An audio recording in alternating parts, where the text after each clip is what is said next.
Assalamualaikum warahmatullahi wabarakatuh. Jumpa lagi di Rekan Digital. Oke, untuk kali ini untuk terkait kursus pembuatan website dengan menggunakan WordPress dan Elementor, yaitu kursus pembuatan website tanpa coding. Oke, kursus pembuatan website ini dibuat dengan format tutorial interaktif, juga praktek langsung. Kursus pembuatan website ini kita buat menjadi 6 sesi yang dimana tiap sesinya adalah kurang lebih 2 jam. Kursus pembuatan website dengan menggunakan WordPress dan Elementor, yaitu pembuatan website tanpa coding, kita bagi dengan 6 sesi yang dimana per sesinya itu kurang lebih 2 jam. Sesi-sesi tersebut adalah sesi pertama yaitu dasar website dan instalasi WordPress. Kemudian di sesi kedua adalah desain website dengan Elementor. Lalu sesi ketiga adalah struktur website dan navigasi. Kemudian sesi keempat yaitu pengenalan plugin penting dan fungsi tambahan. Kemudian di sesi 5 kita mempelajari bagaimana mengoptimasi versi mobile dan mengintegrasikan beberapa tools. Lalu di sesi terakhir yaitu sesi 6 kita akan memfinalisasi website dan launching website itu tersendiri. Oke, untuk sesi pertama yaitu dasar website dan instalasi WordPress. Di sesi pertama ini kita akan mempelajari dasar website dan instalasi WordPress, di mana materi yang akan kita pelajari yaitu terkait apa itu website, domain, hosting, dan WordPress-nya itu sendiri. Di mana ini akan kita jelaskan bagaimana konsep dan fungsi masing-masing dari fitur tersebut. Lalu kemudian ada penjelasan di mana studi kasus perbedaan antara website gratisan dan profesional. Lalu kita juga akan mempelajari tutorial cara memilih domain dan hosting, di mana kita akan belajar cara memilih domain yang tepat, yaitu yang brandable dan SEO friendly. Lalu juga merekomendasikan hosting lokal terbaik untuk kita gunakan dengan memilih domain dan hosting. Lalu cara membeli domain dan hosting tersebut langsung kita demo ketika kita sudah mendapatkan rekomendasi hosting lokal yang terbaik. Lalu kemudian setelah itu kita akan mempelajari bagaimana menginstalasi WordPress di hosting tersebut dengan menggunakan login cPanel, lalu Shoptacolous, dan kemudian install WordPress. Lalu kita juga akan memulai mempelajari bagaimana men-setting awal, yaitu terkait judul situs, lalu bahasa, dan user admin. Kemudian selanjutnya kita akan mempelajari bagaimana mengeksplorasi dashboard WordPress itu sendiri, di mana kita akan memahami fitur-fitur menu utamanya, yaitu pada fitur page, post, pada fitur page, pada fitur media, pada fitur appearance, plugin, dan juga fitur setting. Lalu kita mempelajari bagaimana mengubah permalink dan time zone. Kemudian juga akan kita pelajari bagaimana mengatur dasar keamanan di website WordPress kita, termasuk juga user role-nya. Nah, di sesi 1 ini kita juga akan mempraktikkan secara langsung bagaimana membeli domain dan hosting. Kemudian menginstalasi WordPress-nya, lalu kemudian menjelajah dashboard dan setting dasar awal. Oke, untuk pertama kita mengenal apa itu website, domain, hosting, dan WordPress atau CMS. Apa itu website? Jadi website adalah kumpulan halaman digital yang saling terhubung dan dapat diakses melalui internet. Nah, website ini bisa berisi informasi, baik berupa gambar, video, formulir, bahkan juga semacam toko online.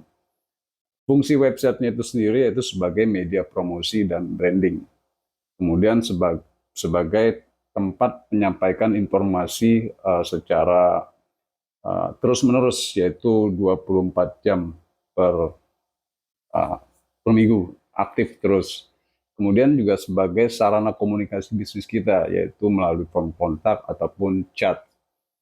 Kemudian fungsi website juga bisa menjadi sumber penghasilan dengan menerapkan e-commerce dan ads.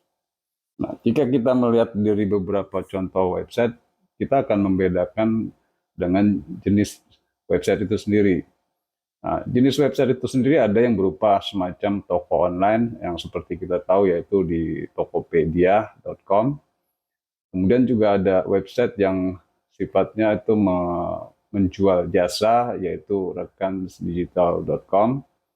Kemudian juga ada website yang jenisnya yaitu sebagai blog, yaitu contohnya adalah medium.com.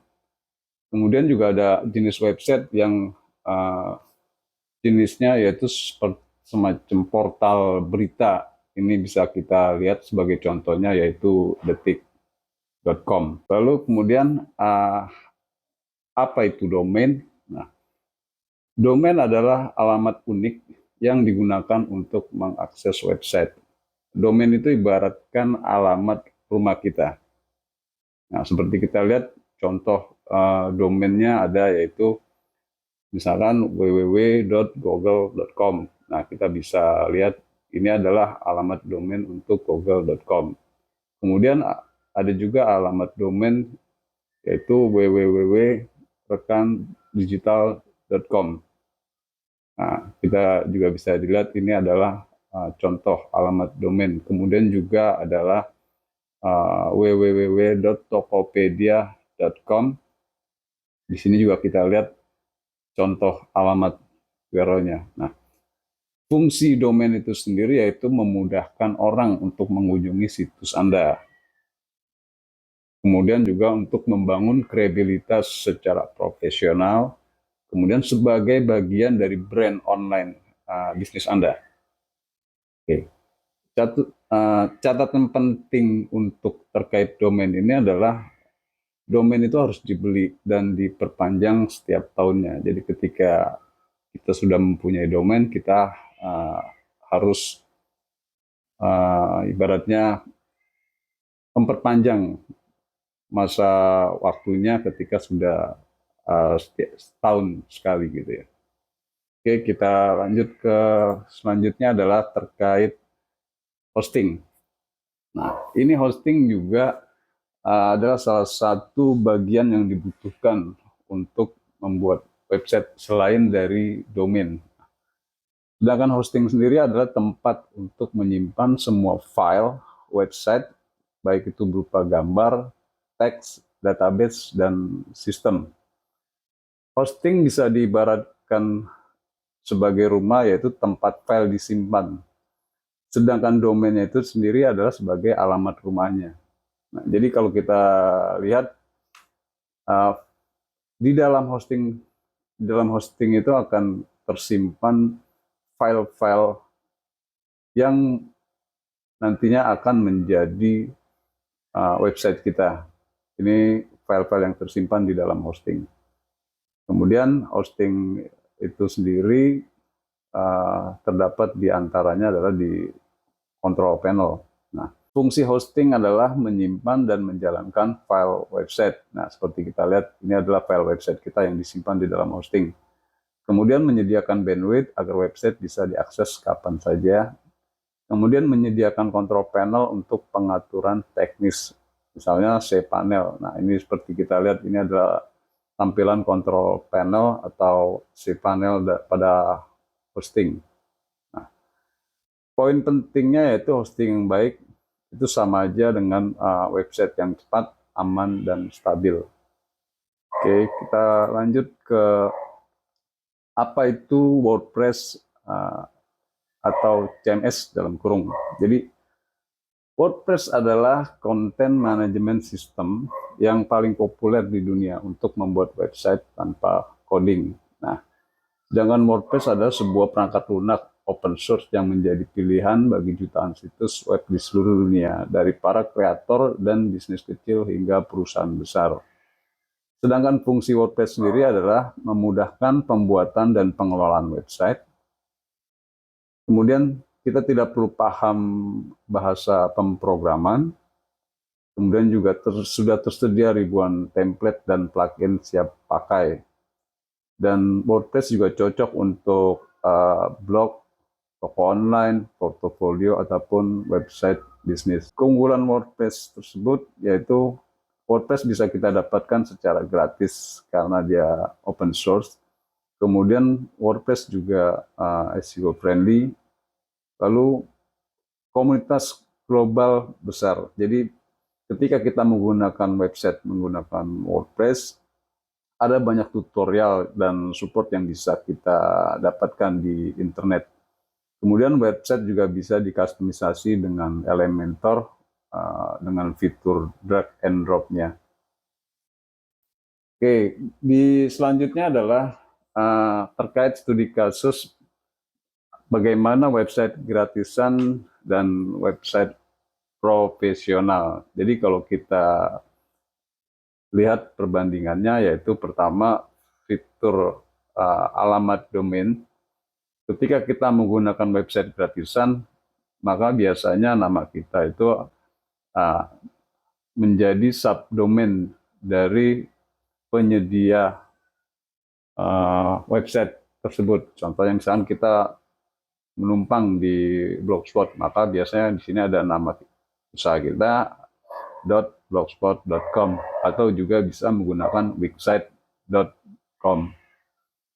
Sedangkan jika kita menggunakan website profesional atau berbayar, maka kita bisa mempunyai nama domain sendiri tanpa harus menumpang dengan alamat domain yang gratisan seperti Blogspot atau wixsite.com ini. Jadi kita misalkan namanya jasa servicemobil.com. Nah, ini udah nama kita sendiri gitu. Nah, lalu kemudian dari sisi fitur branding dan kredibilitas, untuk jika kita menggunakan website gratisan, ini terkesan kurang meyakinkan. Sedangkan kalau kita menggunakan website profesional dengan nama brand usaha sendiri, diakhiri dengan misalnya .com, ini akan terlihat lebih profesional. Lalu kemudian di fitur kontrol, dengan menggunakan website gratisan, kita akan terbatas. Kemudian itu pun tergantung dari penyedia platform tersebut. Tapi ketika kita menggunakan website profesional, website kita bisa di custom secara bebas sesuai kebutuhan kita. Oke, kemudian dari fitur iklan. Menggunakan website gratisan, seringkali ada iklan dari pihak platform, yaitu dari Blogspot atau website-nya. Jadi website kita akan disisipi iklan oleh platform tersebut. Sedangkan jika kita menggunakan website profesional, website kita cenderung tanpa iklan karena kita yang mengkontrol penuh website kita. Kemudian dari sisi fitur SEO dan kecepatan, menggunakan website gratisan ini sangat terbatas untuk dioptimasi. Sedangkan untuk website profesional, kita dapat mengoptimasi secara penuh. Lalu untuk fitur biaya, website gratisan ya memang pastinya kita gratis karena kita menumpang dari platform penyedia, yaitu Blogspot atau wixsite.com. Sedangkan untuk website profesional, ya memang kita harus membayar karena kita akan membeli nama domain yang nantinya akan menggunakan nama bisnis kita yang akan terlihat lebih profesional. Tapi untuk biaya pun relatif terjangkau karena untuk mendapatkan sebuah nama domain yang bagus kita bisa mulai di 200 sampai dengan 500.000 per tahun. 500.000 ini biasa sudah termasuk hosting. Sedangkan kalau misalkan hanya domainnya saja, biasanya di angka 200 ribuan. Oke, kemudian untuk fitur ini untuk website gratisan cenderung cocok untuk Anda atau kalian yang memang baru tahap belajar ataupun sebatas proyek-proyek pribadi saja. Tapi ketika website profesional ini akan lebih cocok untuk menjalankan sebuah bisnis, lalu juga cocok juga untuk para freelance yang memang mempunyai jasa-jasa, kemudian juga untuk membuat sebuah toko online. Oke, untuk di bagian ini kita yaitu tutorial memilih domain dan hosting, di mana kita akan belajar cara memilih domain yang tepat. Oke, pertama yaitu tips memilih domain yang brandable, di mana beberapa tipsnya yaitu pertama, domain harus singkat dan mudah diingat. Semisal contohnya kita lihat di sini adalah tokopedia.com. Nah, ini sangat singkat dan mudah diingat. Lalu ada rekansdigital.com. Ini juga singkat dan mudah diingat.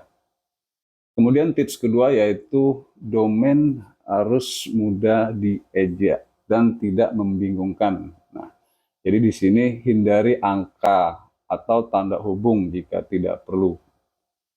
Kemudian tips yang ketiga yaitu domain haruslah unik dan tidak mirip kompetitor. Maka kalian bisa melakukan pengecekan merek di pdm.dgp.go.id. Kemudian tips yang keempat untuk memilih domain yang brandable yaitu menggunakan ekstensi umum seperti .com, .id, ataupun .co.id. Nah, untuk .com sendiri ini adalah ekstensi yang sifatnya global, yaitu digunakan di seluruh dunia. Sedangkan untuk ekstensi .id cenderung ini untuk lokal, yaitu usaha ataupun bisnis yang berada di Indonesia. Sedangkan untuk .co.id ini lebih formal, yaitu bisnis-bisnis formal yang memang ada di Indonesia. Oke, kemudian di sini kita akan melihat lagi tips bagaimana memilih domain yang SEO friendly. Tips yang pertama terkait domain yang SEO friendly yaitu masukkan kata kunci layanan atau produk utama. Contoh misalkan kalian mempunyai bisnis ataupun layanan jasa SEO website, maka bisa dibuat semacam nama domainnya yaitu seowebsite.com. Atau kalian menjual baju, maka bisa juga dibuat sebagai kata kunci tokobajumurah.id. Nah, sedangkan tips yang kedua terkait domain yang SEO friendly yaitu hindari spam keyword atau domain terlalu panjang. Nah, contohnya misalkan di sini karena kalian punya jasa misalkan pembuatan website, ini sampai jasa pembuatan website murah jakartautara.com, ini terlalu spam ya, terlalu spam. Jadi dan ini nggak bagus saja, nggak cocok, orang pun nggak terlalu mengingatnya gitu. Oke, kemudian masih terkait tutorial memilih domain dan hosting. Nah, di sini kita mencoba untuk memberikan rekomendasi hosting lokal yang terbaik. Kenapa memilih hosting lokal? Karena pertama, hosting lokal memiliki keunggulan dari beberapa sisi, yaitu pertama, kecepatan aksesnya lebih baik untuk pengunjung di Indonesia. Kemudian dari sisi customer support-nya ini berbahasa Indonesia, jadi kalian tidak sulit jika ada masalah atau kendala untuk menghubungi customer support. Lalu kemudian harga lebih terjangkau dibandingkan dengan hosting dari luar. Oke, untuk hosting lokal yang kami coba rekomendasikan yaitu di Niaga Hoster.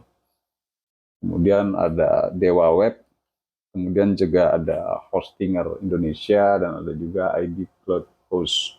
Kemudian cara membeli domain dan hosting. Nah, di sini kita akan belajar bagaimana langkah-langkah cara membeli domain dan hosting dengan mengambil beberapa contoh